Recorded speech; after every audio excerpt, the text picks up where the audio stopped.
Hey, and welcome into the Big Ten Huddle. I'm JR, joined today by Zach, and today we are charging into the 2025 football season while we're also looking back a bit at what was in 2024. We're breaking down key rematches from 2024 that we're calling to flip with new winners in 2025, plus a few honorable mentions that'll keep certain teams very hopeful. From Ohio State to Indiana, we're covering the matchups, the rematches set to reshape the conference in 2025. We'll also tackle Diego Pavia. He had some really spicy comments on the Big Ten.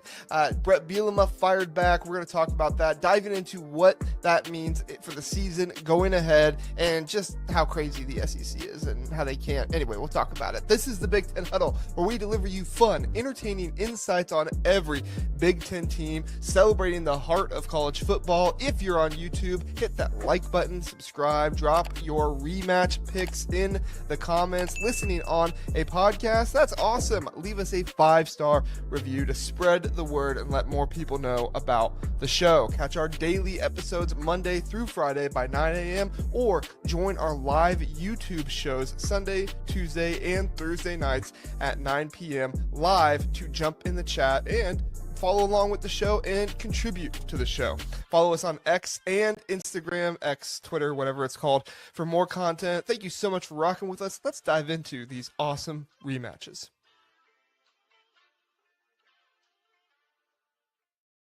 Zach, I'm fired up tonight. I'm fired up. I don't even want to say good evening or anything. I'm fired up. Listen, Diego Pavia popping off, doing his thing, saying whatever he wants, and Taylor Llewellyn, and what's his name, Nebraska dude. I don't even remember the Nebraska guy's name anymore. I should have looked it up before I came on here, but they're just like, oh, okay. Anyway, how are you, Zach? We'll talk about Diego in a minute. I just want to point out the last time Vanderbilt beat a Big Ten team when they were in the Big Ten was 1947. So, maybe Vanderbilt should beat a Big Ten team in 78 years before you pop off. But I'm doing great otherwise. I was going to say, you're doing a whole lot better than Diego Pavia is going to be doing this season, because he is going to get a lot of Big Ten hate this year. And yeah, it's going to be fun. Number one enemy, just like Philip puts here, Diego Pavia making a case for Big Ten enemy number one. I don't think he's just making a case for it. I think he is now. He is. Yeah. It's not a case. This Yankee Wolverine, who is a friend of the show, this might be the best comment of the night. Read it for the podcast people. Diego is pumping my gas in 2 years. Wow. Mm-hmm. He may not be wrong on that. Yeah, he's not an NFL quarterback. We'll get to Diego Pavia here in a minute. Let's go through our comments in the chat, and then we'll start with the content here. Yankee Wolverine, I'm getting a big kick out of your stepped up graphics game, JR. Thank you, Yankee. Appreciate it. Trying my best to give you guys the best graphics possible. Pit Snipe Husker, JR, love the Madden hair. I think he's talking about the intro graphic or thumbnail on YouTube and the background graphic. But were you actively pooping when you shot your pick? No, not actively. And I'll leave it at that. Pit Snipe, thank you for the compliment there. Philip says you need to pay your fine, Zach. Have you paid that yet? I'm going to pay my fine in some very positive Burt comments tonight. We have positive Burt comments for Zach, and we have positive Indiana on Zach tonight as well. I'm going to be labeled more as the Indiana hater tonight than Zach is. So we're switching roles this season, I think. I think you went full heel, and I've become the baby face. I guess so. In wrestling terms. Yeah. Joe R says Pavia has lost to both Minnesota and Wisconsin. I think you were referencing Vanderbilt last one, but what'd you say? Pavia back at New Mexico State lost to 2 Big Ten teams? Yeah, he only lost by the margins of 38 points and 59 points, respectively. So, yeah, not too bad. Yeah, just like a sub 50% completion percentage in the 2 games, and yeah, a lot of interceptions. I think he got knocked out of the Minnesota game. Either that or he just was never on the field based on his statistics, which that could have been true too. It could have They been could have been like, "You're terrible. Get out." And then they put him back in because they're like, "It's New Mexico State. We don't have anyone else." Max says Diego's biggest accomplishment beating a team that lost to backup Michigan team. It's so true. I mean, he's not wrong. Max is right. Max is right. Yankee says I live near Jersey. Jersey can't pump their own. Facts. I grew up Brian, in Jersey. And oh, did you? Yeah. Yeah, and it was so wild when I moved to Pennsylvania. Brian says, "Go Bucks, go Bucks!" Brian, appreciate Go you being Bucks. here. IO. Last one here from Joe, and then we'll get started. I went to like Burt, but I remember the 82-10 game. I was there, and I just can't let it go. Just be like Elsa. Be like Elsa. Let it go. Yeah. Okay. All right. We got Frozen references now. Okay, let's start with the football comments here. So I've got a Mickey shirt on right now. Yeah. I feel it. Zach's having a magical day. All right. More magical than Diego. Yeah, well, more magical than the season Diego's going to have. So Diego Pavia, he was on Bussin' with the Boys, the podcast with, again, Taylor Llewellyn. Why haven't I looked up his name yet? The Nebraska dude on there. I mean, he's a really good football player. So I should know his name. You don't need to. At this point, I don't want to know his name because they just let him come on his podcast, their podcast, and crap on the Big Ten. They're just like, oh, okay, yeah, thanks for coming on, Diego. Anyway, he says, there's much more to the quote. I'll read it here in a second, but the main part of the quote was, "You want to play with the best. You don't want to play with the Big Ten." So he was obviously referencing how in the SEC you play with better competition, I guess. That's their whole thought process there. I mean, we've heard this regurgitated time and time again, Zach. I do not argue that the SEC was better than the Big Ten in the past, right? But now it's very well known that the Big Ten is, if not the better conference now, it was the better conference for the past year, possibly 2 years. Most people would say that, except for SEC fans and everything. It's absolutely ridiculous. It's asinine. The full comment, I'll read it here. I just pulled it up. He said, the one of you want to play with the best. He said, you ignore those calls if you're getting recruited by somebody in the Big Ten. Said the Big Ten, you have Ohio State, Oregon, Michigan, Penn State. The SEC, you got all dogs. You really only have 4 teams a year in the Big Ten. The SEC, it's like week after week after week, like you're going to get beat on. The Big Ten, you're not getting beat on with Purdue, Nebraska, and you only have to score 7 points to beat Iowa. Zach, your thoughts? I mean, does he have any original thoughts? Well, I mean, Burt called him out for the Iowa shtick. We'll get to Burt in a second. Give me your thoughts on Diego first. My thought is he's a 24-year-old that doesn't know anything but what's been told to him, which is that the Big Ten is stuck in 2011, which was when they were at their worst. Dude, newsflash, the Big Ten is catching up. That's one. Second, if you're going to mouth off, you better be good. You went 7-6 last year. First time they won 7 games in the past 10 years, Zach. The first time they won 7 games. By the way, the SEC last year was not good, historically. So, the last time that Vanderbilt was a good team, it was back in 2013. They were 9-4 under, guess what? Big Ten coach James Franklin, who everybody hates right now and thinks is overrated. He was a better coach at Vandy than the current guy. So that's step one. Second, I'll say it again. Vandy hasn't beaten a Big Ten team since 1947. That's 78 years. Who do you think you are?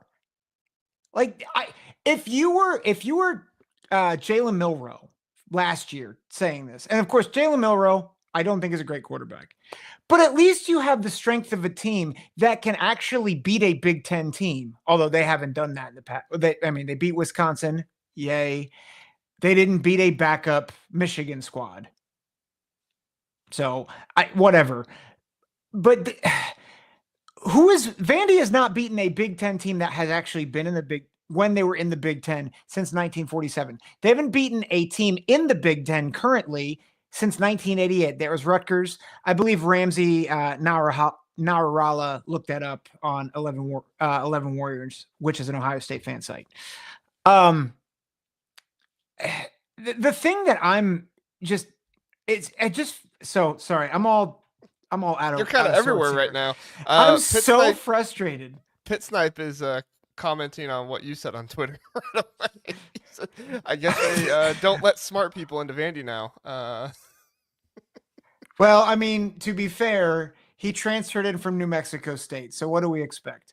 All that being said, he is regurgitating garbage that has been passed down to him. Like that's all this is. I actually, my biggest beef is not with him, although he is public enemy number one right now when it comes to the Big Ten. But like he doesn't matter because he plays for a team who stinks. So I don't really care. What I care about is On3 posting it and saying Diego Pavia eviscerated the Big Ten. No, he didn't. Stop being clickbaity. He was an idiot. That's what he was. Well, and he has nothing to back it up. You saw what they did with the Matt Rule comments. I mean, this is what On3 does. Like On3 has to do things for their clicks. I mean, Ari Wasserman is the epitome of this, and I don't even care to call him out or anything because he's acting that stupid. He's not stupid. He's obviously intelligent. He's covered sports for a long time, but he's acting stupid right now because they posted that stuff about Matt Rule in Nebraska, and Matt Rule's like comment on like, we'll just let 60 teams in or whatever. He was obviously joking in that. And Ari Wasserman puts an article out there about like, oh, Matt Rule, stupid idiot. You know, obviously that wasn't the actual title of it, but it was something clickbaity like that. And people are in the comments like, why? Like, you have to know he's joking. He says, oh yeah, I said that in the article. They're like, okay, it's a paid article. Like, not everybody's going to read it. Well, maybe you should pay for On3. It's like, okay, that is the definition of clickbait. You wrote a misleading title that is not correct and you don't agree with, but you want to tell people, oh, well, don't judge me until you read the article. The definition of clickbait. That is the definition of clickbait. Like, you have to read it. You have to click on it. And it's just like, this is what On3 is. I like a lot of stuff that On3 does. I like their graphics. Obviously, I use their graphics in a lot of ways. I like their social media presence, you know, the way they share news. I think they do a really good job with that kind of stuff. I'm excited about the Rivals collaboration. There is stuff about On3 that I like, but the clickbaity stuff and everything they do, it's so old. It's ridiculous. Yeah. Well, it's giving airtime. Like, they're giving airtime to a kid. He's not really a kid anymore. He's 24, who does not know what he's talking about. And I feel like it's setting a narrative. It's continuing the narrative that I think the Big Ten is trying to legitimately put to bed. And I think the reason why I'm fired up about it is like, if the Big Ten had established it, like if the Big Ten had more of the reputation from outside of the Big Ten and outside of Fox in particular, that they were 1B to the SEC's 1A, I would not care about this one iota because honestly, who cares about Vanderbilt? But the problem is, and we've talked about it almost every week now, this is going to pick up steam and it's going to be fighting uphill again for the reputation of the conference. And that sucks because all it takes is one comment or one podcast from a mediocre quarterback on a mediocre team, not even a mediocre team. Don't compliment them like that. A team that lost to not Georgia, but Georgia State, of all teams, a 3-9 group of 5 team. Is it possible Diego thought Georgia State was in the SEC? Like, did he get it mixed up? He's like, guys, did you see that Georgia game? We were so close. It's like, you played Georgia State, Diego. Oh, they're not in the SEC. Again, the intelligence level of Vandy is The standards are lowering at Vandy, apparently. Well, academic standards are lowering across the country, and he is being an example of that right now. Bert did have some comments on the matter, asked by Adam Rittenberg, and Adam Rittenberg put a video out there. So this video is from Adam Rittenberg on Twitter. I understand what he's saying, right? And he's regurgitating what's being said to him, I think, probably.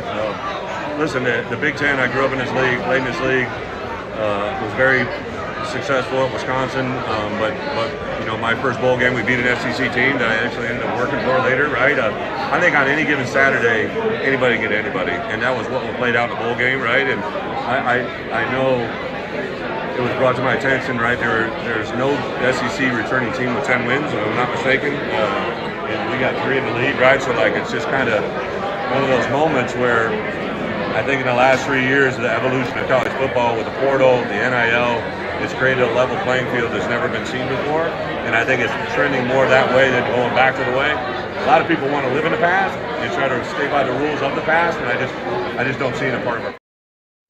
Did it play all the way through? For the most part, yeah. Okay, all right.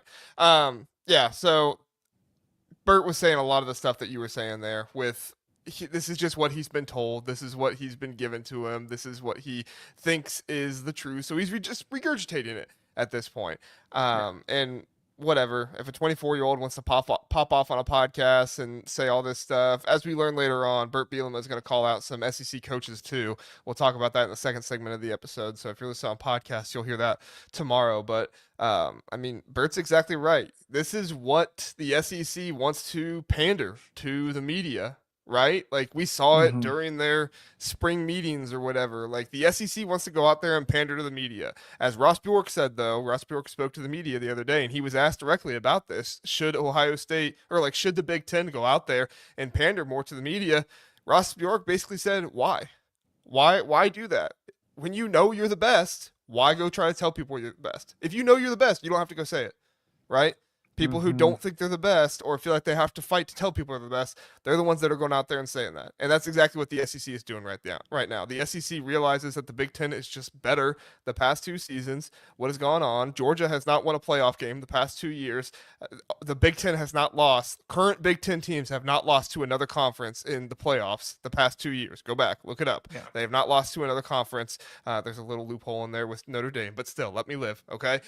They've not lost to another conference in the playoffs, and last year in the in the bowl games they crushed the SEC in those games. People want to say, oh, well, the bowl games don't matter. Okay, well, the bowl games do matter when Alabama's playing pretty much all of their starters and Michigan's playing all of their backups, and Michigan still takes care of business and beats them.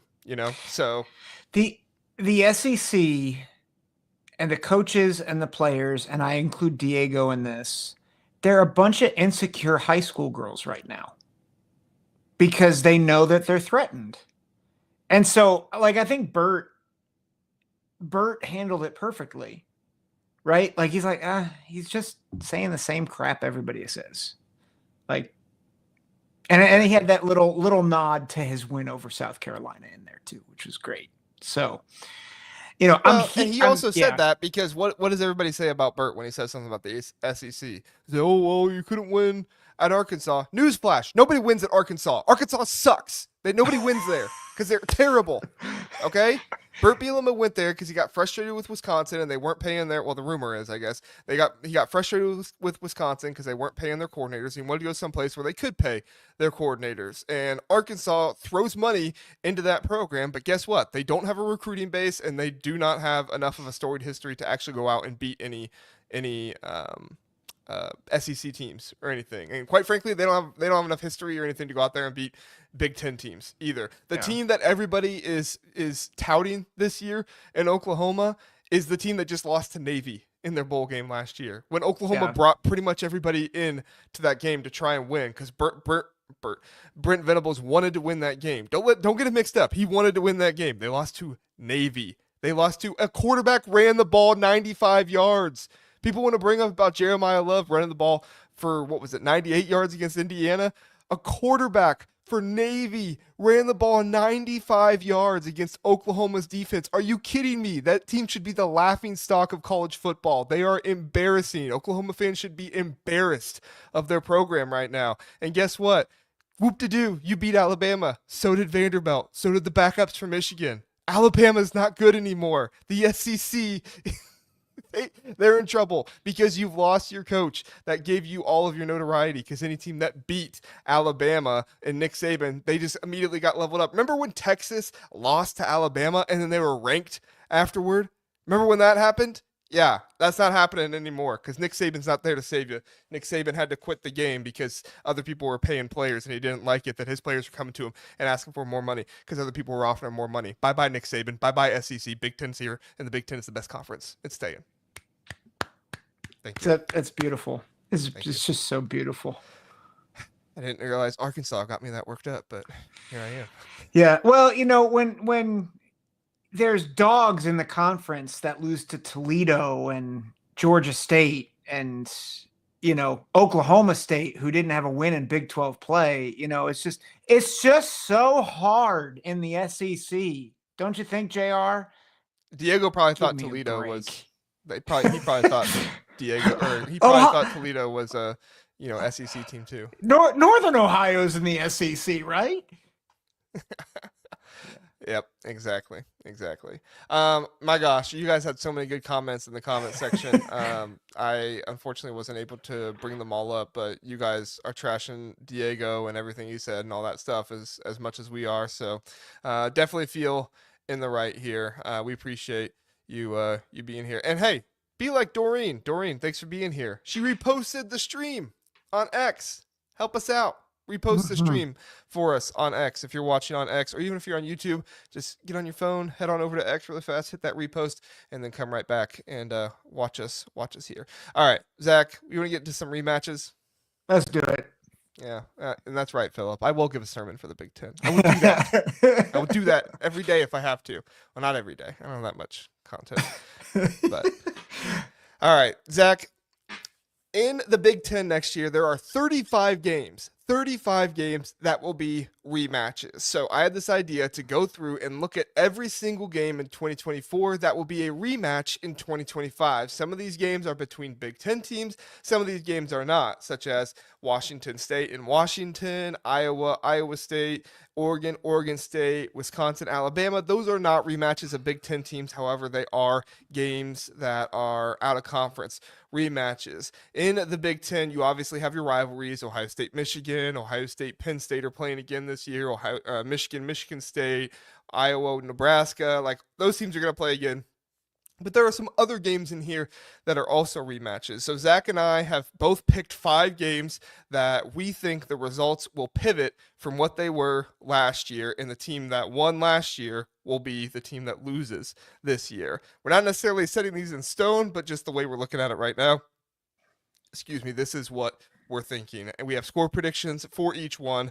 Zach, would you like to go first, or would you like me to go first? I can go first. Okay. I can go first. We going 5 to 1 first, or you want to go 5 to 1? Let's do whatever. Let's go 5 to 1. It'll be more okay. More guesswork. So let's go 5 to 1 first, and then we'll get to some honorable mentions. Okay. So my 5, I'm gonna make some Ohio State fans mad at me this episode, and I'm sorry as a fellow Ohio State fan.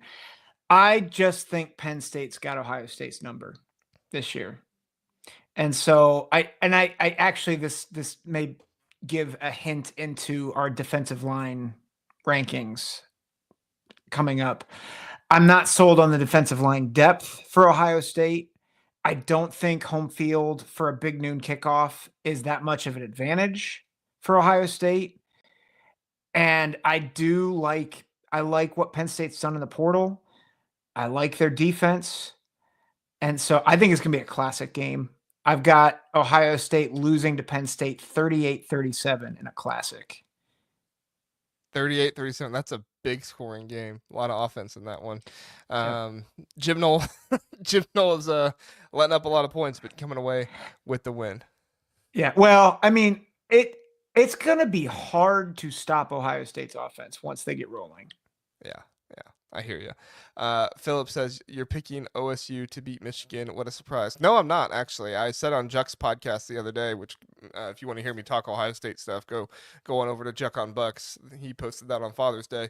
I said I'm not picking Ohio State until they actually win. I'm not going to be, you know, one of those people that doesn't watch the game until they win, because I've heard that happen before. But I am not picking Ohio State to win that game. I will probably say Ohio State should win this game, but I'm not going to pick Ohio State to win until they do it, because Ryan Day's got to prove it. So I mean, know he proved it in 2019, but still. So no, that would not be one of my picks, Philip. But good guess. They are my honorable mentions. Okay, number 5. I have Iowa State losing to Iowa 23-20. Now, I know that in this one, it was at Iowa this year, but it's at Iowa State this year. I don't think it matters. I think that Iowa is still going to come out on top this one. I think they have a better offense put together. Mark Gronowski. I think Rocco Becht lost a lot of his wide receiver talent that was there. I think that they had a really good, I just think they lost talent from last year, and Iowa should have won that game, but they fell apart in the second half. I don't see that happening again this year. I think Iowa comes out on top, wins their rivalry game, and wins at Iowa State 23-20. That was one I was seriously considering. I think it's a good pick. Thank you. Zach, your number 4. My number 4, we have been very, very not complimentary of Wisconsin. But I have also not been very complimentary of Iowa. I think there were comments in the last episode that said I was ready to ship Coach Ferentz and Coach Parker to retirement to coach shuffleboard. I believe that was the comment in the YouTube stream. Said that? I didn't say that. Somebody said that I was advocating for that. Okay. There might be a little truth to it. I think Phil Parker could be a good shuffleboard player. It's possible. He's a pretty competitive dude. And Iowa's got to go to Camp Randall. It's still going to be early in the season. And I think Wisconsin gets them. And so I have 21-17, lower scoring game. Gronowski struggles in that environment, and they pull out a win. I don't think that'll happen, but I respect it, and I think that Wisconsin is going to have to beat somebody this year to get some recognition in order for Luke Fickell to have any type of momentum for next year. And so if that happens with Iowa, so be it. I think it'll happen with somebody this season. I think they'll get somebody. I just don't know if it's going to be Iowa this year. We'll see. All right, my number 4, I actually have Nebraska over USC. USC has to come to Nebraska this time. I think that Nebraska is going to win this. And Zach, I know this is a bad prediction here, but I think Matt Rhule is going to turn around. I have Nebraska winning 28-24. You said the thing. Wait, 28-24? Yeah. You just said the thing. Nebraska's going to turn it around. It's not going to. Maybe they're not going to do it now. Well, in this game. Okay. All right. Yeah. Not for the season. Just this. No. I'm not picking the entire season. Zach, I did not pick them to do any more games. Okay. Just this one. Okay. Just this one. All right. I think Matt Rhule has one in him. But no, seriously, I think it could happen. I like Nebraska's offensive line much more this year. I think Dylan Raiola is going to improve, get better. And I think the wide receiver talent, Dane Key, we talked about him on the last episode. We didn't really talk much about Ja'Cory Barney or Isaiah Hunter, but I think they're both obviously good players as well. I just like the home field advantage here for Nebraska. I think there's life back in that program after going to a bowl game and winning a bowl game last year, and I think that they're going to come out this year. There's some people saying they're going to go 9-3, 10-2, something like that. I don't think they're going to do that, but I would not be surprised at all if we get a Cornhuskers team with a 7-5, 8-4 record, and if they do that, I think they're going to beat USC along the way. Yeah. Any reason why you picked USC instead of UCLA? Because UCLA is at home. Oh, okay. Gotcha. And I think there will be a big energy to that Nebraska USC game. I think there's a good possibility Nebraska takes down UCLA, but I also wanted to go with the bigger pick too. So and the truth comes out. Yeah. All right, number 3, man. I a second straight game with Iowa for me. I have Iowa over Michigan State. Iowa got stung a couple times in games they shouldn't have a year ago. UCLA was one, Michigan State was another. And I think they will be more disciplined. And I believe Iowa is at home for this game. So I've got Iowa over Michigan State. I have 31-21. I think Aiden Childs will make some plays. I think Nick Marsh will make some plays. I do think they will improve, but I like Iowa over Michigan State. And I think this is a game where I think the defense for Michigan State falters and Gronowski has a nice game. Sweet. Actually, I have them at number 2. So I agree with you. I think that no, not number 2. Where do I have them at? Oh no, I didn't have them on my list. We have the same 2 and 1, I think. Oh yeah, we did have the same 2 and 1. Okay, I meant to put them on the list, but I guess they'll be in my honorable mentions. Yes, I think that Iowa will beat Michigan State as well. But my number 3 is Minnesota over Rutgers. Last year, Rutgers won 26-19 over Minnesota. I think Minnesota gets it done this year at home. I think that they're going to be able to run the ball on Rutgers. I like Rutgers' defensive line. We'll talk about them when we get to the defensive line rankings and preview stuff. But I think they're going to be more of a pass rushing team this year rather than a run defense team with their defensive line. And I think that that's going to play in Minnesota's favor. As I think, like we talked about in the last episode, I think Minnesota's going to be a pretty heavy run team this year. And I think that'll work in their favor in that game. Mm-hmm. I have Minnesota winning that one 20-13. Yep. That's a good thought, both with their run offense being a good counter to Rutgers defense, and then also the fact that they're at home. I think it's really good. Thank you. All right. So I kind of spoiled it that 2 and 1 for us are the same, but well, you talk about 2 and I'll talk about 1. Okay. So Michigan State over Boston College. Michigan State should have won that game a year ago in Boston College. They were clearly the more talented team.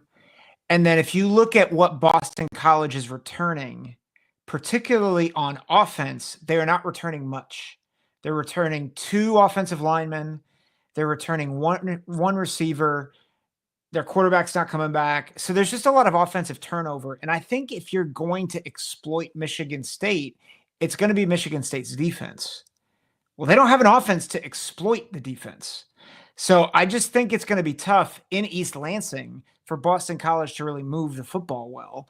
I'm sure they'll maybe move the ball in between the 30s, but I just think it's going to be a tough matchup for them. I think they're probably going to hang a couple field goals on them, but ultimately I think Aiden Childs and Nick Marsh are going to be too much for them to handle. I've got 27-13.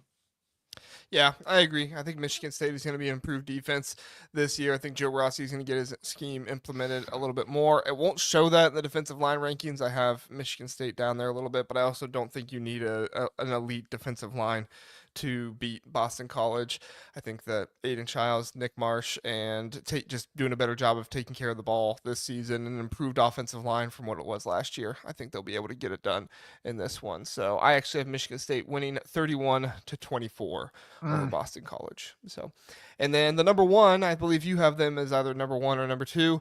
I have Washington blowing out Washington State 42-17. Washington State lost a lot. They do not have a lot of the players that were really good for them last year, John Matier being one of the main ones of that. And I also just think that Jed Fish is learning as a head coach. I don't think he's going to put himself in similar positions to last year. I think Washington comes away.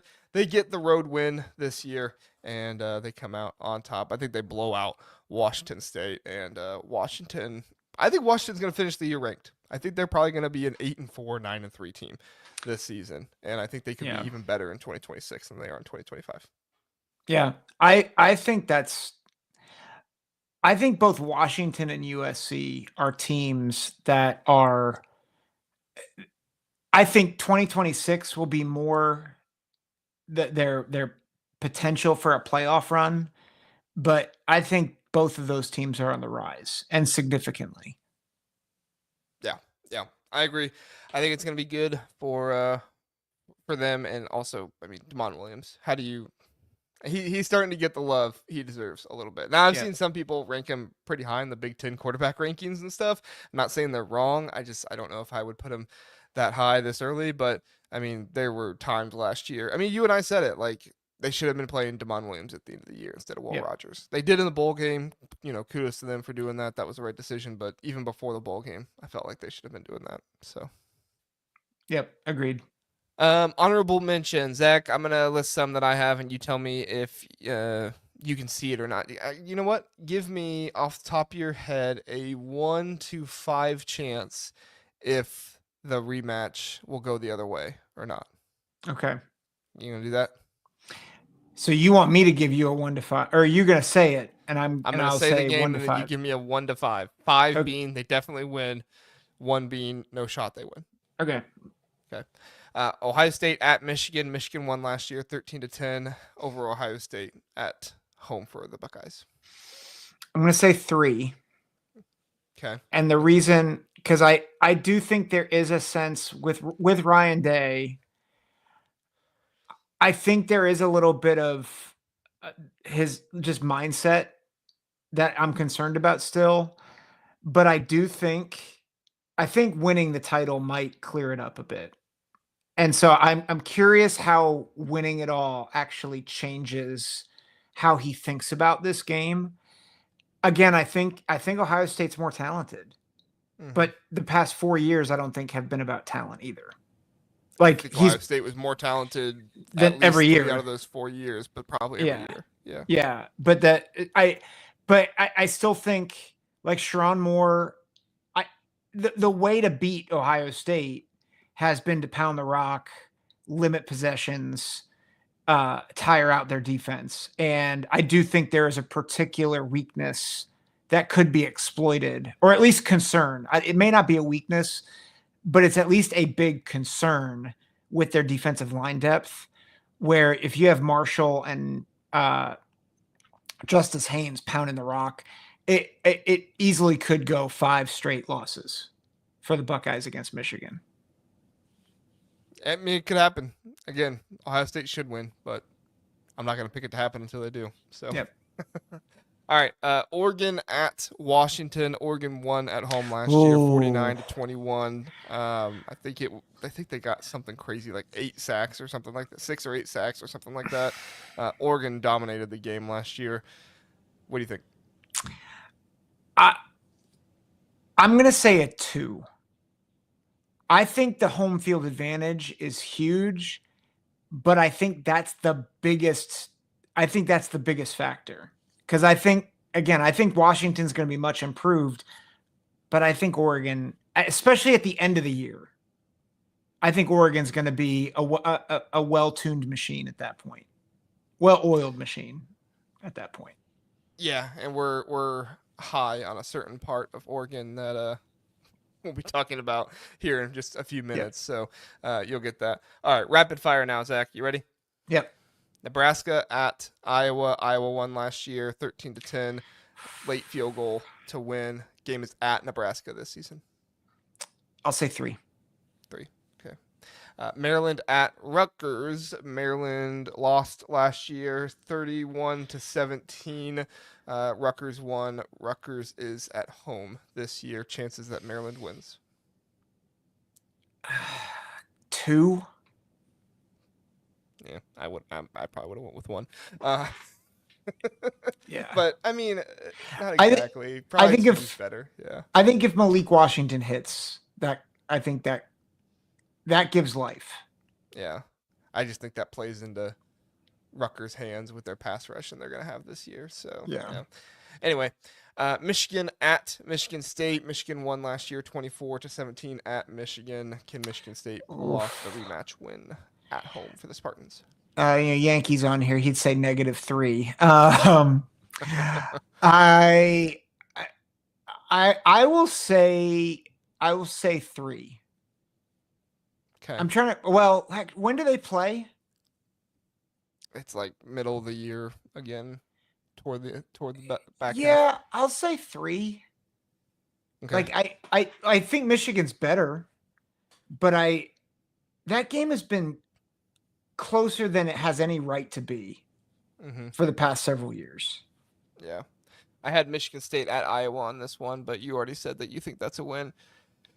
And then I also had Penn State at Ohio State, but you also already said you think that's a win.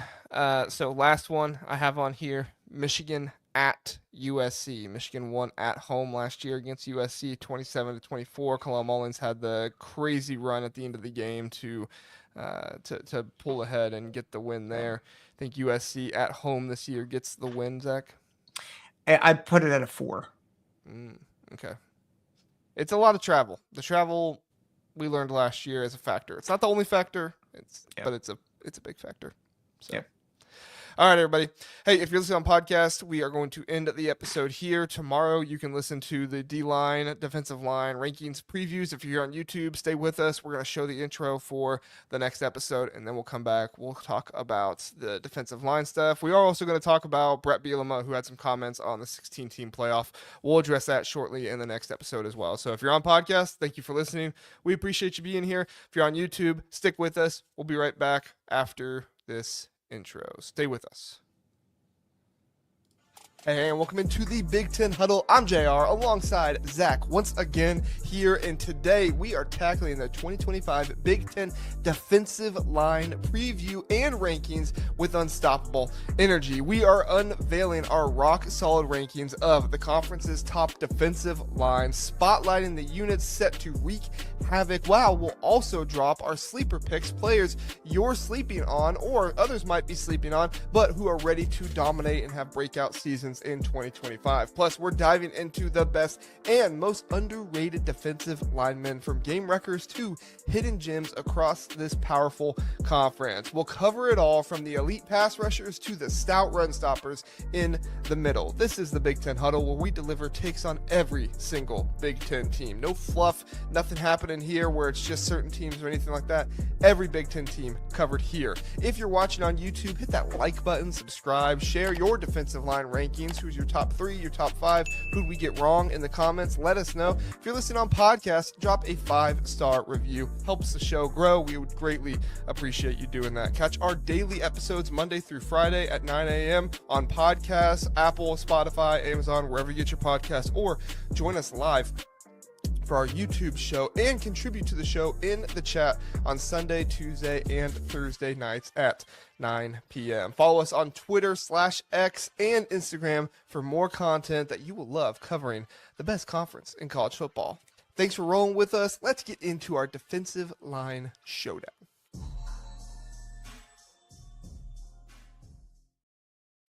All right, defensive lines, Zach. We'll get to that here in just a second. We're going to start by talking about Brett Bielema and his comments he had on the 16-team playoff. All right, so if you missed this, Adam Rittenberg put out a tweet saying that he was talking to Brett Bielema about the 4-bid plan, and he believed that Brett Bielema was not, or the 4 auto bid plan, Brett Bielema was not as much for the 16-team playoff, where every league gets automatic bids as others might have been. Brett Bielema said, quote, "I don't think there's any way we can do a 16-team playoff if they're not at 9, end quote. He's talking about the SEC there.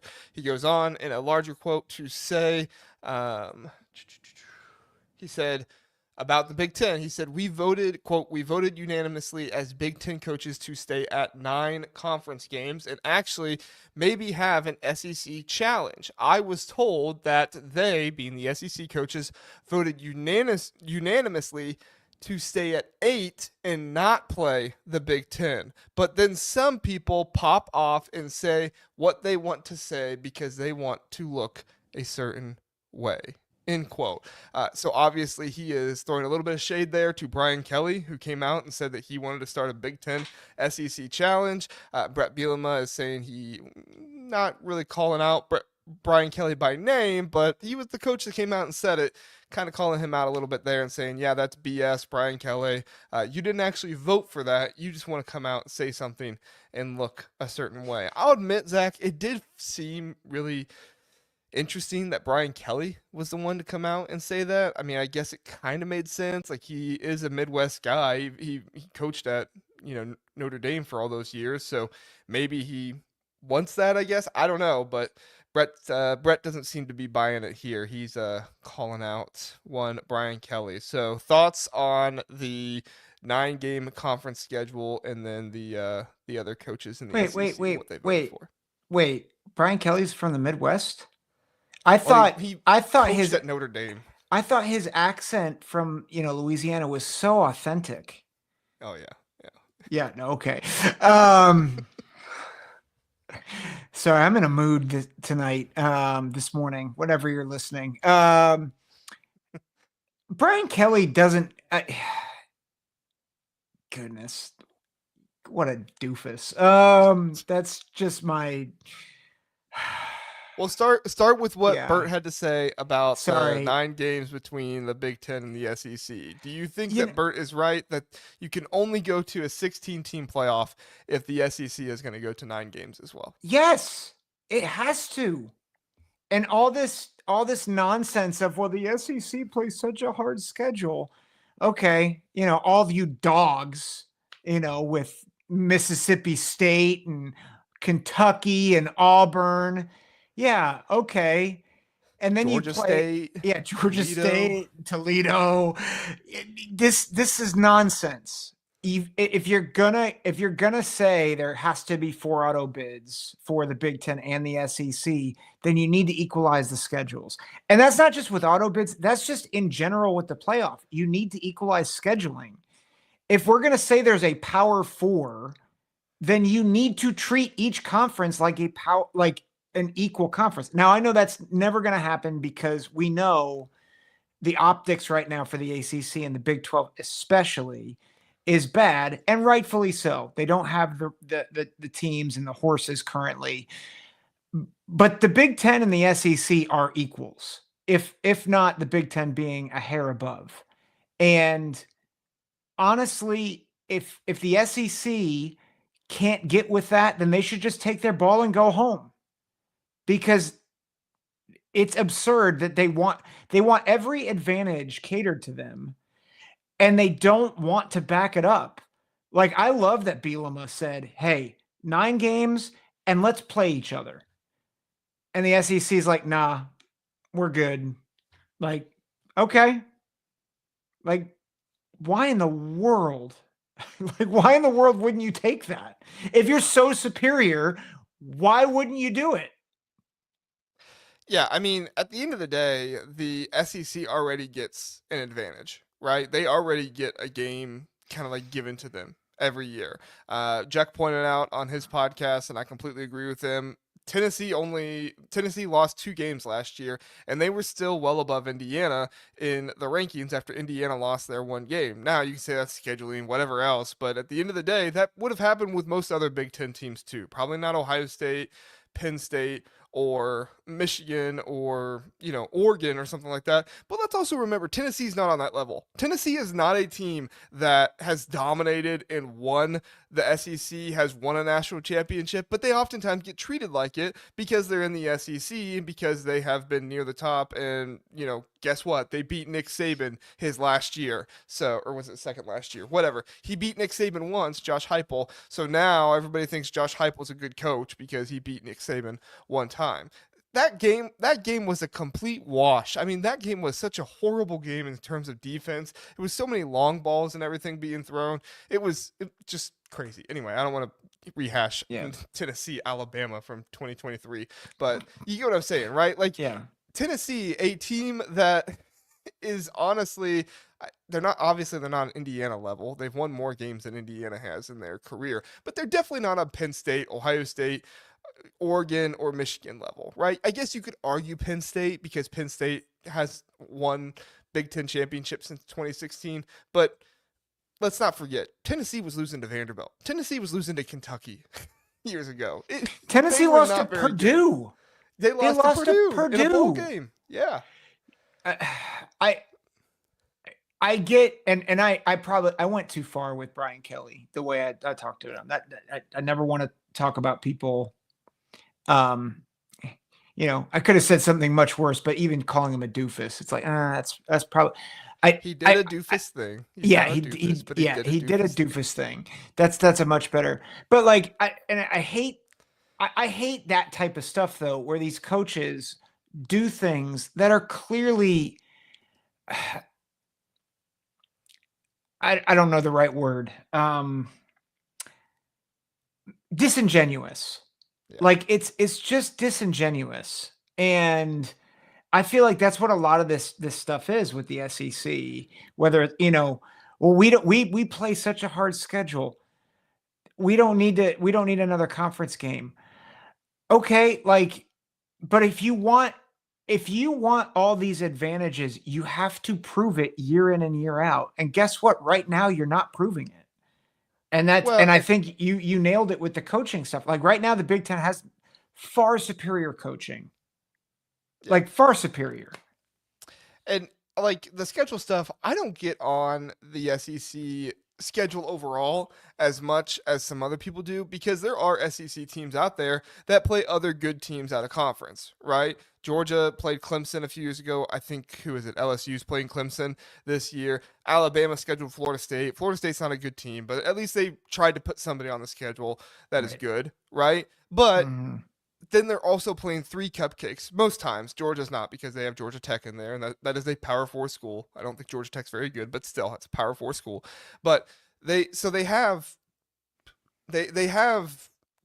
like 9 games against Power 4, Power 2 teams, but they have just as many cupcakes out of conference games as Indiana does, right? As some of these other Big Ten teams do, because the Big Ten won't go out and schedule a 10th big game because they already play 9 conference games. More than anything, I want the SEC to move to 9 conference games because I want the Big Ten SEC challenge. I want Big Ten teams playing SEC teams. I really couldn't care less about 8 games for them, 9 games for the Big Ten, whatever, because the Big Ten is just going to, even it out by only playing 3 out of conference games that are, fairly easy. I don't like that either, but at the same time, that's what you get when you play 9 conference games. So whatever, that's fine. But my biggest thing is, let's stop crapping on Indiana for their poor out of conference schedule, which is poor. I'm not saying that they shouldn't be crapped on overall, but I'm saying if you're going to crap on them, crap on the SEC teams that schedule 3 terrible out of conference teams too, because there's plenty of them, and they're putting some of those FCS teams in November, which is just absolutely ridiculous. So yes, Indiana needs to improve their schedule. It's also, they also didn't know they were going to be good. So I do give them a little bit of a break there, but still, they got to start improving that schedule, especially if the SEC goes to 9 conference games. Yeah, because I would love to see Indiana play Tennessee. Yeah, me too. Well, and to that point, and I'll just say this, one other thing that I think is important, and this is why I would also fight for the SEC to go to 9, is that you do have teams, Georgia being one of them, brutal schedule. I mean, one of the hardest schedules in college football last year. And several other schools in the SEC, similar to the Big Ten, by the way, where you look at UCLA, you look at Purdue, you look at, Ohio State had a hard schedule last year. 2 years ago, Purdue played 11 Power 4 teams. Yeah, just 2 years ago. But then you have teams like, Indiana is one. Where we say that they didn't have a strong schedule. Texas is another, and Texas only had 8 conference games. Now they scheduled Texas Michigan out of conference. They didn't know that they would be the weakest version of Michigan in 5 years. But you look at up and down their schedule, they finished playing one ranked team in the regular season, and they lost. Right? They lost. Was Texas? Yeah, Texas A&M wasn't ranked by the end of the season. So they played Georgia twice, and they lost both games, and then they went to the playoff because they didn't play anybody else. And like now, part of that's not their fault. Like they played the defending national champions, but it's why you need to go to 9 games to help standardize schedules more and help them make them a little more equal across the board. I think that would help. Totally. What do you think about the comments of the voted unanimously to stay at 9 and actually maybe, according to Bert, have an SEC challenge, but he heard, this is not, like truth set in stone here, but Bert heard that the SEC voted unanimously to stay at 8 and not play the Big Ten. What are your thoughts there? I mean, it feels a little convenient. So I'm like, I love Bert. Is he being a little disingenuous? I don't know. No, I think Bert always tells the truth, Zach. Don't you swear on Bert like that. It may be. I'm just saying it might be a little like, but the way he's doing it though, like, I don't want to say he's lying. That's not because I don't know, but I will say this. I do appreciate how he is presenting the Big Ten as a united front. Yeah. Which is that the Big Ten, we believe in our product, we believe in who we are, and we're going to take on the SEC anytime, any place, anywhere. And we're going to do it. And they can do that. You want to know why? Because they are in pole position where it matters most, which is money and media rights. Yeah. Larry says, a good friend of the show, Larry was on last week with me, said, if you have an SEC versus Big Ten challenge, how would you rank the Big Ten teams 1 through 18 to match up against the SEC teams, also 1 through 16? So we went through and chose a matchup for every Big Ten team versus SEC team, but I don't think that's what you're asking here, Larry. I think you're asking, like, how would you do it season to season? I think season to season, you would just take the standings from last year in the Big Ten, put them up against the standings from last year in the SEC, and try to work out some kind of scheduling thing where each team plays a home and an away, every other year. Do something like that. Like whichever team is if Ohio State won the Big Ten, and they're set to be at home, whichever team in the SEC that is scheduled to be away that is the highest, that's the team that plays Ohio State. So that way you still have something worked out with home and away, but you're also playing the best option in the SEC. I think that gives you the best games, and I think it also gives a break for whatever Big Ten teams finish 17th and 18th, so that way they can, build a little bit more momentum with a easier at a conference, because let's face it, they're probably not competing for the playoffs. They just need to get to a bowl game and build some momentum. Yeah. Do you think we should, for 17 and 18, we could give them SEC replacements, Toledo and Georgia State? Yes, that's a fantastic idea. See how they do against the mistaken SEC juggernauts of Georgia and Toledo State. All right. Wait, Toledo State and Georgia? Oh yeah, sorry, Georgia State and Toledo. Sorry, it's like my Bryce Young thing that I'm doing here. All right. Good discussion there. Let's move on to defensive line rankings. All right, Zach. So Zach and I put together our defensive line rankings. I am on the left. Zach is on the right. I promise we did not copy each other. We are pretty similar here on a few different things. However, I do think that there are some things that differ as well. Zach, you went first last time in the wide receiver rankings, so I'll go first here. Don't make me do it again. Yeah. Don't. And if you're listening on podcasts, the way we did this was defensive line by team. We're not looking at defensive line individual players.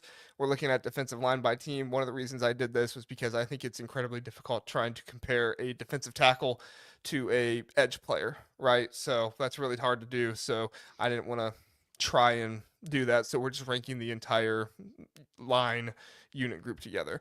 My number one is Oregon, which might surprise some people, but I truly do think that Oregon probably has the best edge duo coming back in the Big Ten.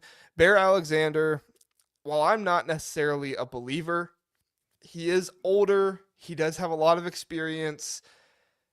I cannot ignore what Derrick Harmon did last year.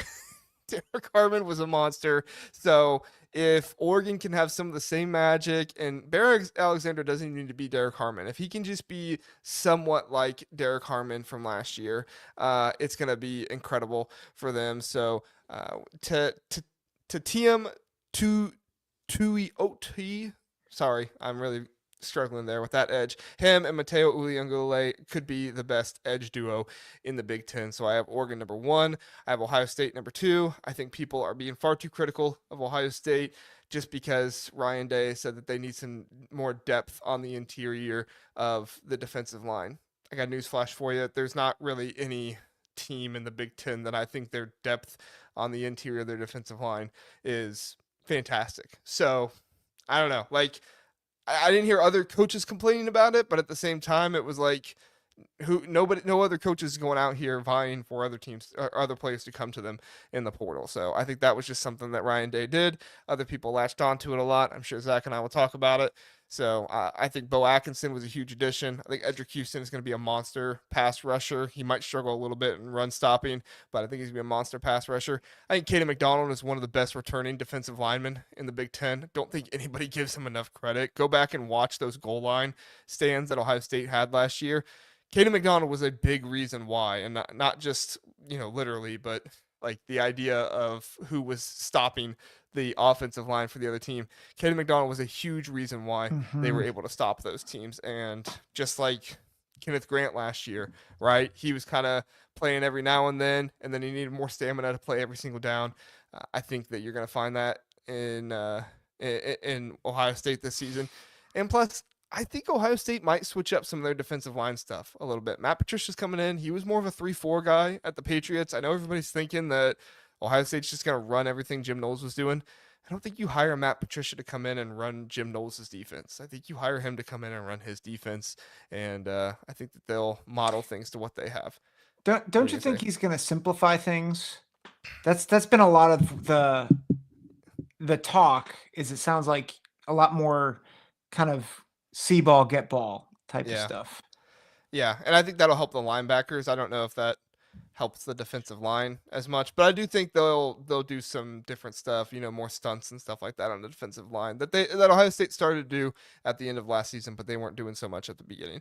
And then Kenyatta Jackson and Caden Curry for Ohio State, I think are just going to be really good as well. Michigan, really good defensive line as well. Honestly, 1, 2, 3, and 4. I have Michigan and Penn State at 3 and 4. You could put these 4 in any order, and I wouldn't argue too much with you. I think if you had Oregon at 4, I probably would argue with you a little bit there. But at the end of the day, if you want to say Michigan is 1, okay. I'm not going to argue with you too much, but I would also point out my disagreements.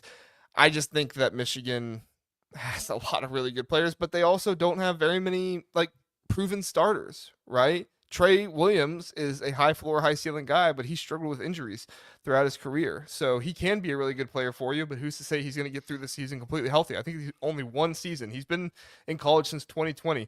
I think only one season he's actually been able to get through the entire season healthy. So we'll see how that works out for him. Derrick Moore, obviously really good edge rusher. He was really good for them last year. Rayshon Benny was really good in relief for Mason Graham and Kenneth Grant last year. And then TJ Guy and Cameron Brandt should be good as well. But again, these are also not proven starters. Derrick Moore is, but Trey Williams, is he going to make it through the entire season? We'll see. But again, if you put Michigan number 1, I wouldn't argue with you too much. And then Penn State, Danni, Dennis-Sutton, Zane, Durant are fantastic. I just say who else? You have 2 star players on this defensive line. Caleb Artis, Zariah Fisher. Zariah Fisher was injured all of last year, and he really wasn't all that great in 2023. I mean, he was good. He wasn't great though. So I don't know. I don't see the hype that some people are giving to this Penn State defensive line unless you just want to say they're going to develop like crazy and they're going to be really good. That's where I would understand having Penn State number 1. But I also don't think this team has Abdul Carter. They don't have an elite pass rusher this year. So and Denni Dennis-Sutton can be that, but he's really going to have to develop to be that. Next 3, I really wouldn't argue with any order here. Iowa, Minnesota, Indiana. Iowa's going to be really good. Aaron Graves, one of the best defensive tackles in the Big Ten. Max Llewellyn, Ethan Hurkett coming back from last year. Deep, experienced. Love this defensive line for them. Minnesota, almost put Minnesota number 5 because of Anthony Smith, how fantastic he's going to be. I called it early in the offseason. If Minnesota's going to have another first, second round pick, it's going to be on the defensive line with Anthony Smith. He's looking like that kind of guy that can do that. Devin Easter, Jackson Howard, also experienced players on that defensive line. I really like what Minnesota has here, and I think that they're a little bit underrated to people. Mikel Kamara and Stephen Daly can be a really good edge duo for Indiana. I like what they got there. Tyreek Tucker, Hosea Wheeler. I would feel really, really good about this defensive line if CJ West was back, but unfortunately he's not back. So we'll see what Tyreek Tucker and Hosea Wheeler can do, but just got to see it first. Illinois would be much higher if Gabe Yakus was included here, but he's an outside linebacker, so not going to include him here. But James Thompson Jr., Kurt Neal, Tamawa Duro Jai. Should be a good defensive line for them. USC, young, a lot of talent here. Anthony Lucas, Keyshawn Silver, Devin Tompkins, Cameron Fountain. Young, but they're much bigger this year, and that's huge for them. I don't know if much bigger translates to the athleticism, but they're bigger and they're going to be better at stopping the run. Northwestern, underrated defensive line for them. Aiden Hubbard and Anto Saka, 24 combined sacks for them the past 2 years. Really good edge rushing duo there. They're going to be good. Najee Story on the interior. He has experience. Concerned about Miguel Jackson there in the middle, but overall, I like this defensive line for them. Do you, just to stop it, most underrated unit in the big in defensive linemen is Northwestern, would you say? Them and Rutgers, probably. Yeah. But Rutgers is probably more pass. Well, no, Northwestern's pass rushy too. Yeah, it's probably between those two. I'd probably lean Northwestern though. Yeah. Me too. Rutgers, Eric O'Neill and Bradley Weaver. Really like that edge duo for them at number 11. Doug Blue Eye and Daryl Nagohi. They're on the interior. Good setup there. Nebraska has a lot of different options. I just don't know who it's going to be. Williams, Waneri is an option. Kiana Davis is an option. Elijah Judy, Cameron Linhart, Deshaun McCullough. Like, there's a lot of good options there, but not a whole lot of starting experience. You're relying on a lot of players who really haven't started many games. So there's a lot of potential here. I wouldn't be surprised if Nebraska is like, a fringe top 5 defensive line in the Big Ten this season. I don't know if I can predict it with so much not knowing who they are, right? Washington, Ontario Tompkin, Zach Durfee, he's also an option there. He was injured last season. He was the team's leading sack. He was a sack leader for their team last year, and he only played like 5 games. So Washington gonna have to do a better job of pass rush, do a better job of stopping the run this year. We'll see if they can make it happen. Wisconsin, you're relying on some group of 5 transfers here to start on your defensive line for you. Could they be good? Yes. Am I going to predict them they're going to be good? No, just because I don't know it yet, right? Wisconsin could be much better. There's potential here. Ben Barton coming back from last year, but I also didn't think Ben Barton was super impressive last year. Can he develop? Sure, but at the end of the day, you're bringing in a transfer from Tulsa and Western Michigan. While they were good at those places, don't get me wrong, Big Ten football is just, it's different up here. Michigan State, Jalen Thompson, Grady Kelly, Alex Van Summer, David Santiago. I think Thompson will improve. We'll see what happens, but last year wasn't exactly the best year ever. They had some good games, I felt like, but they didn't put it all together. They didn't do it consistently. It's going to be interesting if Michigan State can unlock what FSU, Florida State couldn't with Grady Kelly. Grady Kelly was a part of that defensive line last year that everybody's really excited about. We'll see if Michigan State can unlock it. And then I have Maryland, UCLA, Purdue. Maryland's got some young guys this year. It's just Mike Locksley just has to know enough to keep his job because he has a good young group around him. He's just got to keep his job, and in 2026 could be a much better year for him. And then UCLA, just zero experience. Purdue, good luck predicting that. Yep. Jamarian Harkless, I will say, defensive tackle for Purdue. Jamarian Harkless could be very good for them this year. Young, twitched-up guy, but it's a defensive line that doesn't have a lot many stars. So, all right, that was a long summary. Zach, go ahead with yours. Yeah, I mean, I maybe what I'll do is just share where I'm maybe differ a little bit, because I agree with a lot of what you're saying. Sure. I have Ohio State lower because while I am very excited about the defensive tackle duo of Houston and McDonald, we just haven't seen them play 50 snaps a game or 40 snaps a game. It's been a lot of spot Ohio State, Houston, and McDonald. Okay. Like, it's been in goal line situations or spot play.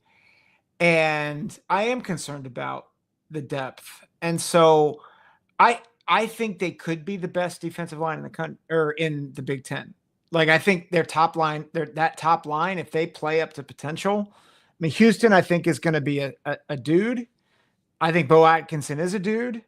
I think Kenyatta Jackson and Caden Curry can be excellent, but I just have real depth concerns. And so particularly because you have the one guy that's been a starter. He wasn't a starter at your school last year, and everybody else hasn't been a starter. So that's probably my biggest concern about Ohio State. So I have them at 4 instead of 2. And part of the reason why I have Michigan and Penn State above them, I think Michigan has more depth, and we saw it on display against Alabama. And I think with Penn State, you have 2 very proven commodities in Dennis-Sutton and Zane Durant. So I understand what you're saying, that like who else? But I do think the fact that they have 2 proven guys who I think are seeking to elevate really does matter. So I think we'll revisit this list, and I think 1 through 4 could be completely flipped over on both of our lists, or it could stay the same. So I agree with you there. I like Indiana just a hair above Iowa and Minnesota, and a lot of that is really Mikael Kamara and Stephen Daly. Like I think that is a really good duo, and I think Kamara is. I think he was one of the most disruptive defensive ends a year ago. I think he'll continue to be. I think I do like Anthony Smith for Minnesota. I think that's going to be really exciting. But Kamara is the more proven commodity at this point. So that's where I'm at with Indiana, Iowa, Minnesota. Yeah, Iowa deep in experience. That's going to be, I think, probably the best unit on their defense is their defensive line. And I think Illinois and USC are both in that top half, but there's question marks. So agree with you there. I love, like, I was tempted to put Northwestern higher, if I'm being honest, because I think people are sleeping on Saka and Hubbard, and they shouldn't be. Love those guys. They're really, really good players, and I think they have depth on that defensive line too. I keep saying I expect Northwestern to surprise people this year, not just on the defensive line, but overall. I have Nebraska. Bowl game for Northwestern? Yes. Okay. I will. I mean, it fits their pattern, right? The past 10 years, Yeah. Big Ten West champions 3-9, Big Ten West champions 4-8. So, Nebraska, I think you said it, and I agree. I think they could end up being a top 5, top 6 defensive line, but we gotta see it before it comes. There's just a lot of question marks there. Same thing with Washington. I think they could elevate, but there's just too many questions. Zach Durfee is the determining factor. If Zach Durfee can stay healthy and play at a similar level to he played at the beginning of last season, they can get there. But yeah, he's got to stay healthy. Sorry, go ahead. Yep.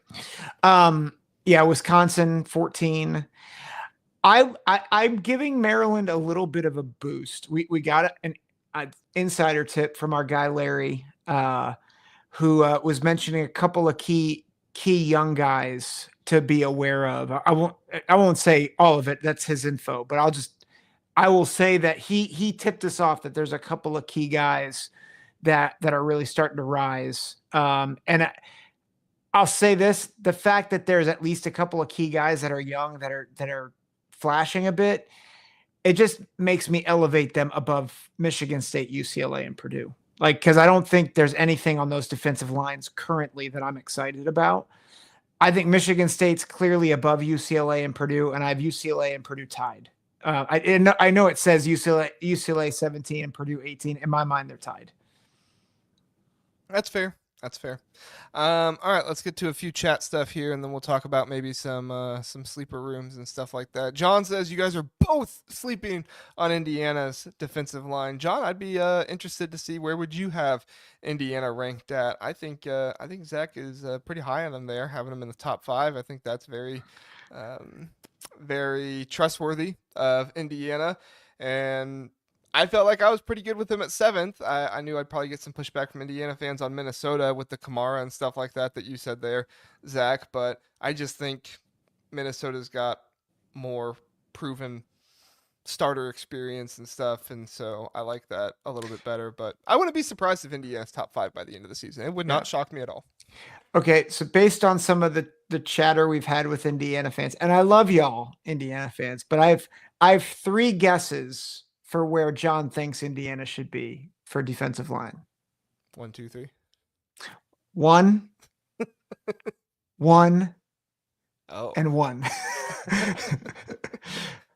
hey, I'll never fault somebody for believing in their team. Yeah. But Elijah Surratt is still underneath Carnell Tate. Yeah, Sorry. okay. All right, you didn't even bring that up again. I did. I felt very, very passionate about that one. Pit Snipe Husker says, does Penn State live up to expectations for the first time ever? I'm really high on Penn State. I don't think you're as high on them as I am. I'm high on them. They're top 3. Top 3. Well, yeah, you had them number 1, right? In your top 25. You had them 2. Number 3. Number 3. Okay. I had him number 1. Juck had him number 1. Juck had him number 1. I had him number 1. Man, this is not the time for this. I think James Franklin really gets a bad rap. Like, I think he's made some bad calls, but he's a good coach. And I think if the thing that people are upset about him, or like they're upset with him about, is that he can't beat Ohio State. Well, that's like almost everybody. So I'm like, and I think he's got the team to do it this year. So yeah. Sorry, I'll keep moving on with the comments here. No, Philip says Patricia wasn't really liked by players in the NFL. I don't trust he can get through to college players. Yeah, I mean, he wasn't liked by the Lions because he was kind of a jerk there, but I mean, there's a bunch of players that have come out from the Patriots and said they liked him. So, but I can understand the skepticism. Things didn't go well. And in Detroit, I think if you watch enough videos of Patricia, he seems much more likable now. But, a lot of guys can do well in front of a camera. Let's see what he's like in the middle of the season if something goes wrong. Mm-hmm. Yeah. Michael says Butler, the defense coordinator for Nebraska, is a big question mark at DC for Nebraska as well. I hope he does well. I hope they F the special teams as well. Yeah, I mean, I had Butler ranked 17th in my defensive coordinator rankings. But one thing I did tell Nebraska fans was like, I think he's going to make sure the secondary is better. I just think the defensive line is probably your biggest question mark, because is Butler the kind of guy that's going to come in and get that right away? There's a bunch of Nebraska fans saying they're worried about the secondary. I don't agree with that. I think Butler is going to get it right, and I think Butler, with his experience with the Bills and in the NFL, like, that's going to be his bread and butter. To me, it's more the defensive line. And yeah, when we talked about special team coordinator rankings, I had Eckler, I think 6th. I think the special teams for Nebraska this year is in much better hands. Your thoughts on Butler, Zach? I mean, I don't have many thoughts, but yeah, I think he could be good. Yeah, it's my very astute opinion. I like it. Raul says UCLA has quite a bit of experience and talent. It's just they were hurt. Not from my research. Maybe I did research wrong, or I wasn't looking things up. So, yeah. I'll double check on that, Raul. Thank you for contributing to the show here. All right, Zach. Who are some? We kind of referenced it a little bit. Who are some defensive lines in the Big Ten you think have an opportunity to really boost up next season if, here in the rankings, and finish the year much higher than maybe where we have them? Yeah, I mean, I think if you look at tiers, I think if you look at the bottom third, I think Nebraska is, they're 12th right now, but there is a lot of folks who think they could be much higher. So I think they're one. I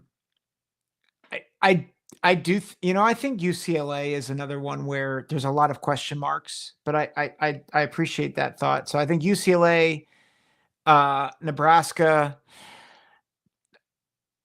on the risk of sounding like a homer, Ohio State, because I think a lot of people have big questions about Ohio State, but if they get the depth to develop, and Kayden McDonald and Edric Houston can be the dynamic duo that people think they can be inside, from a pass rush perspective, it's going to be a force.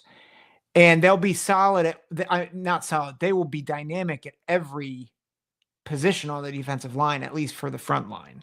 Now, again, the second line, they've got to work on that.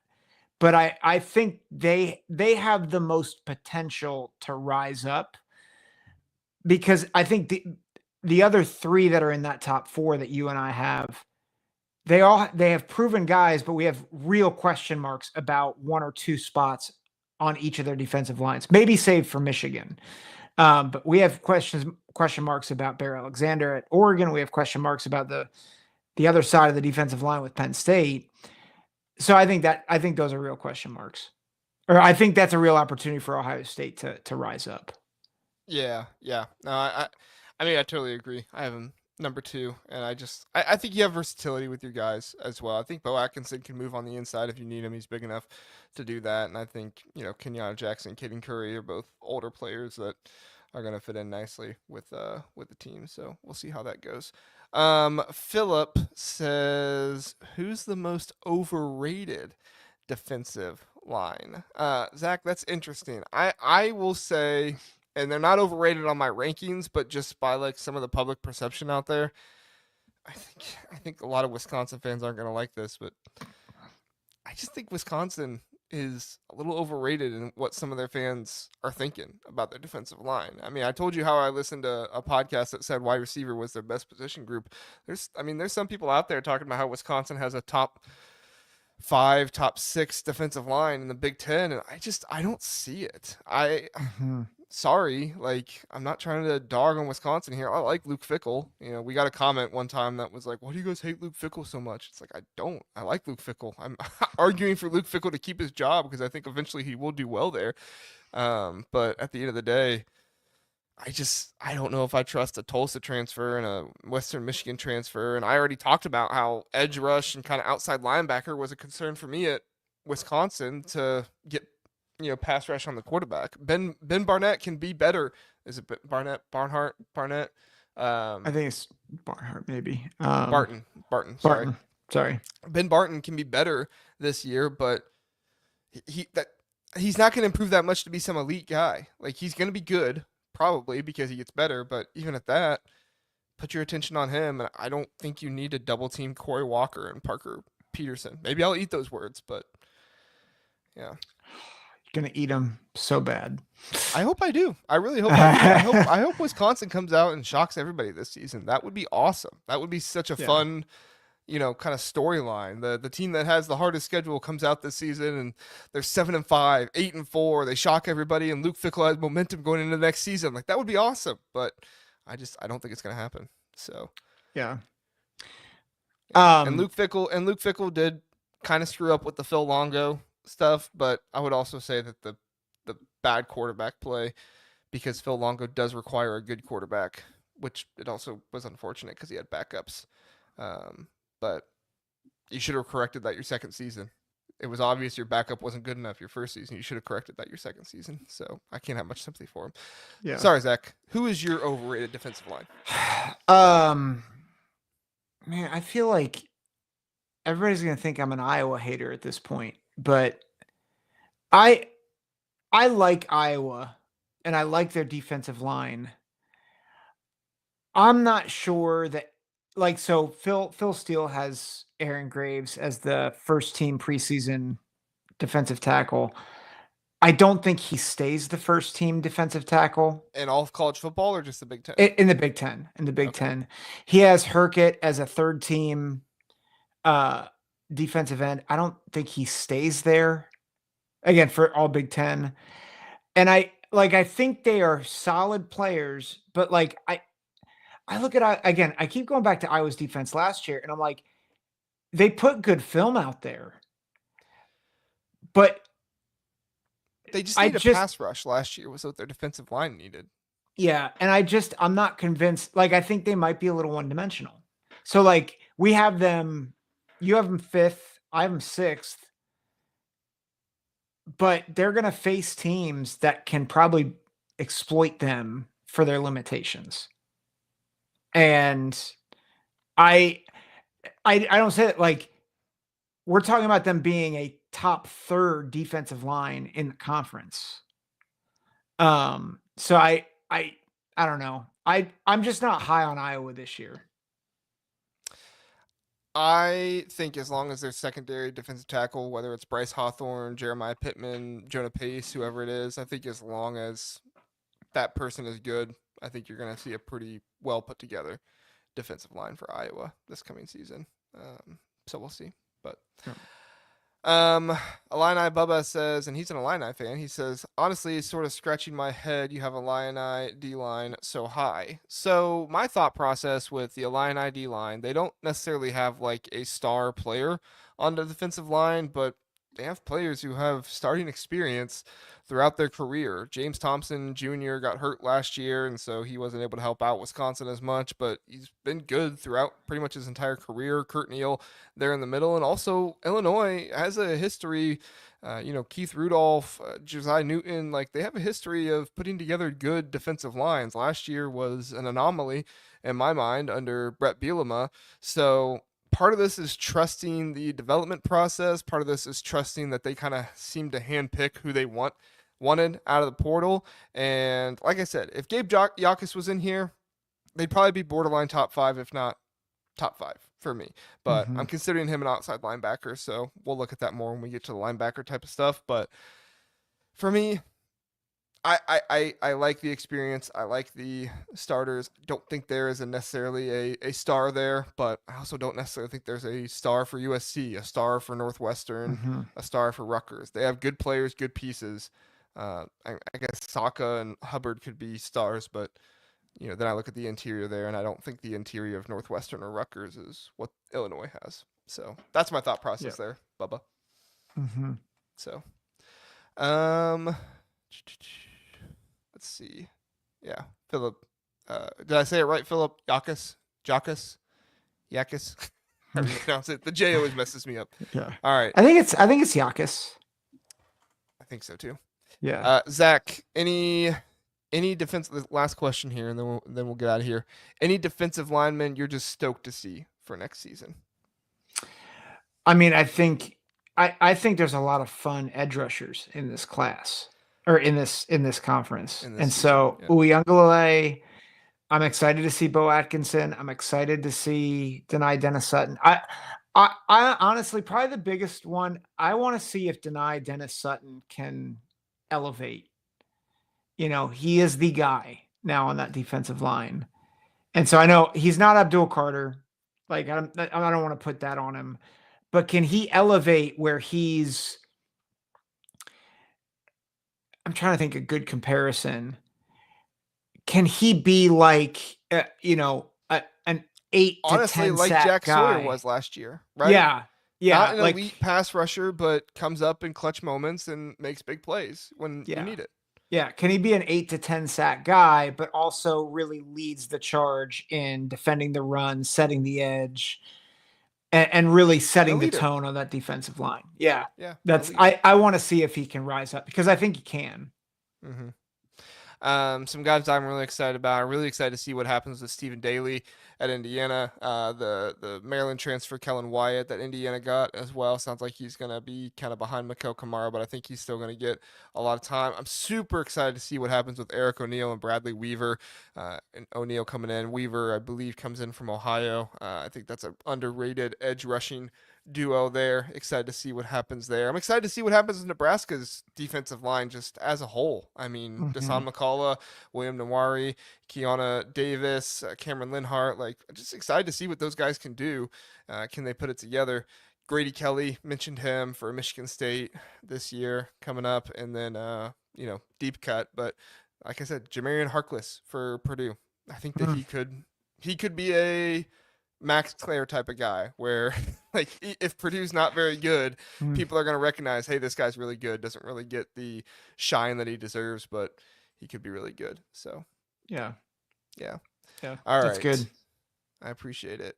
David, we haven't seen David in a while. David, yeah, good to see you. David Greenshield. He says Penn State D-line is still really good. I thought their secondary was below Penn State standards last year. Yeah, they were working a couple new guys in, right? AJ Harris and stuff. But I think they're expected to be a very good secondary this season.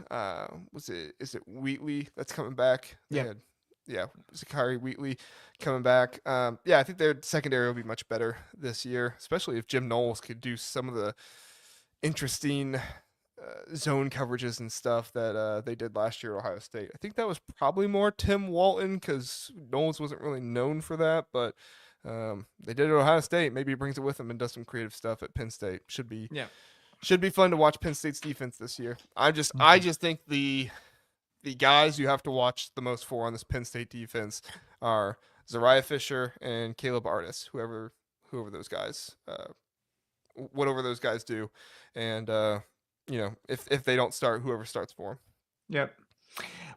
David brings up a good point. We do need to do a call-in show soon. We do. Yep, we do. We'll figure that out. It's really hard right now with summer because Zach and I are both camps, retreats, all kinds of stuff. Right.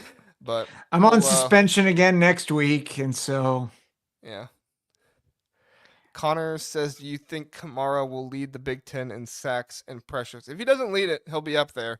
You got Matayo Uiagalelei, going to be a big option for that. Derrick Moore could have a Josiah Stewart type of season this year. He could be up there for that. Anthony Smith, Mikel Kamara. Yeah, I'd say he's probably in my top 2 or 3 to expected to do that. I would not be surprised at all if he leads in sacks or pressures or both. So, all right. What's Max referring to? What did you do this time? I said I was on suspension next week. Oh, that's right. Listen, the suspension location is at the beach, so how terrible for you. I know. You'll be in such distress. Yeah. Give me. I'll be in solitary with a crab cake. I'll tell you what Zach did. Zach did not give fair market value for his breakfast sandwich this morning that he bought. Okay, the house settlement came down, and he is just disregarding the fair market value, and he tried to pay over, and so he's been suspended. So there's irony there. I just got a mailer from Wawa that just went up near our house, and I got a free breakfast sandwich. So wow, go use it. I did. Oh, you already did. That's why I'm on suspension. I used the coupon. Okay. Oh man. All right. Well, hey, thank you so much for being here, everybody. We do appreciate it. Zach, anything you want to get to before we get out of here? No. I am excited to keep diving in. I feel like I am excited. I just got Phil Steele's preseason mag, which I just feel like he does such a good job of distilling information. So I'll still go and look for research, but I'm excited to kind of dig into some of the stuff that he's gotten into. And I think it's one of the best resources out there for preparing for the season. So take it to the beach with you, Zach. Go read your Phil Steele on the sand. Max with the quote to end us off here: "Living the dream, free Wawa sandwich." Love it, Max. All right, everybody. Thanks so much for joining us. We appreciate it. Me and Jeff will be back Thursday. That'll be a premiere episode. And then Sunday, I will have Dylan from the Boiler Express here with me Sunday. Bold predictions from me and Dylan. Do not expect a whole lot of analysis on that episode. That episode will be mostly vibes and mostly outrageous things said by Dylan. So, over under 2.5 hours. Under. I'm not going over 2.5 with just me and Dylan. That's what you think. Yeah, that's what I hope. All right. Thanks for joining us, everybody. Have a good one.